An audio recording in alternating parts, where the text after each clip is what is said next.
Hi friends, chicken noodles எப்படி செய்யலாம் பார்க்கலாமாங்க. Capsicum, முட்டைக்கோஸ், கேரட், பீன்ஸ் எல்லாமே அரிஞ்சு வச்சுட்டாங்க. நூடுல்ஸ்க்கு எல்லாமே எடுத்து வச்சுட்டேன். இது வாங்கிட்டு வந்து செஞ்சுக்கிட்டே கொடுமான்னு கிருத்திமா கேட்டுகிட்டே இருந்தான்.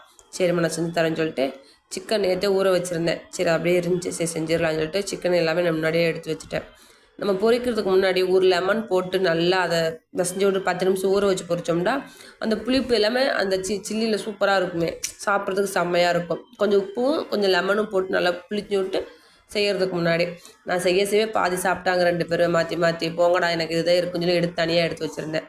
3 முட்டை எடுத்து வரட்டி வச்சுக்கோங்க. நூடுல்ஸுக்கு தண்ணி ஊற்றி நூடுல்ஸ் போட்டு வச்சுக்கோங்க. கொஞ்சம் எண்ணெய் ஊற்றுனீங்கன்னா உடையாது நூடுல்ஸு.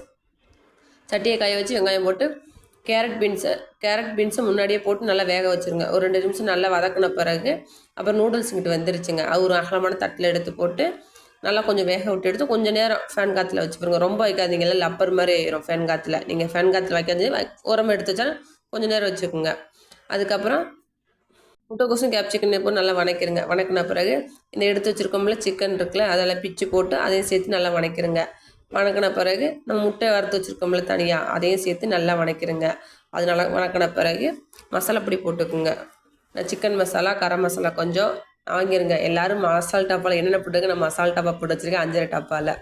உங்களுக்கு என்ன தேவையோ மசாலா, சிக்கன் மசாலா, கரம் மசாலா, நான் கொஞ்சம் மட்டன் மசாலா இதெல்லாம் போட்டு நல்லா வந்து ஃபுல்லாக வதக்கி விட்ருங்க. நல்லா வணக்கின பிறகு நான் red chilli sauce, soya sauce எல்லாம் டொமேட்டோ சாஸ் எல்லாமே சேர்த்துருக்கேங்க. கொஞ்சம் கொஞ்சமாக சேர்த்துங்க, ரொம்ப சேர்க்காதீங்க. நான் முதல்ல சேர்க்கும்போது கொஞ்சம் அதிகமாக சேர்த்துருக்கேன் ஃபஸ்ட் டைம் செய்யும்போது. அதுக்கப்புறம் நான் வந்து மாற்றிக்கிட்டேன். கொஞ்சமாக ஃபஸ்ட்டு சேர்த்துக்குங்க, அதுக்கப்புறம் தேவைன்னா கொஞ்சம் சேர்த்துக்குங்க. ஏன்னா டொமேட்டோ சாஸ்லாம் கொஞ்சம் கொஞ்சம் புளிப்பு இதாகிரும். அதோட சேர்த்துட்டு சோயா சாஸ் எல்லாமே சேர்த்துட்டு கொஞ்சம் உங்கள் தேவை தக்கன ஃபஸ்ட்டு சேர்த்துக்குங்க. அவ்வளோதாங்க, செம்மையாகிருச்சு. எல்லாத்தையும் போட்டு எல்லாத்தையுமே கிண்டி விடுங்க. உப்பு காரம் எல்லாம் கரெக்டாக இருக்கான்னு செக் பண்ணிக்கோங்க. செம்மையாக இருந்துச்சு உண்மையிலேயே சொல்லப்போனால். கடையில் வாங்கினா கூட இவ்வளோ நல்லா இருக்குன்னு குமார் கீர்த்தியும் சொல்லிக்கிட்டு இருந்தாங்க. அதோட சாப்பிட்டாச்சுங்க. இவ்வளோதாங்க இன்றைக்கி. பிடிச்சிருந்தா ஷேர் பண்ணி கமெண்ட் பண்ணி சப்ஸ்கிரைப் பண்ணுங்க. அடுத்த ஒரு வீடியோவில் பார்க்கலாம். பாய்.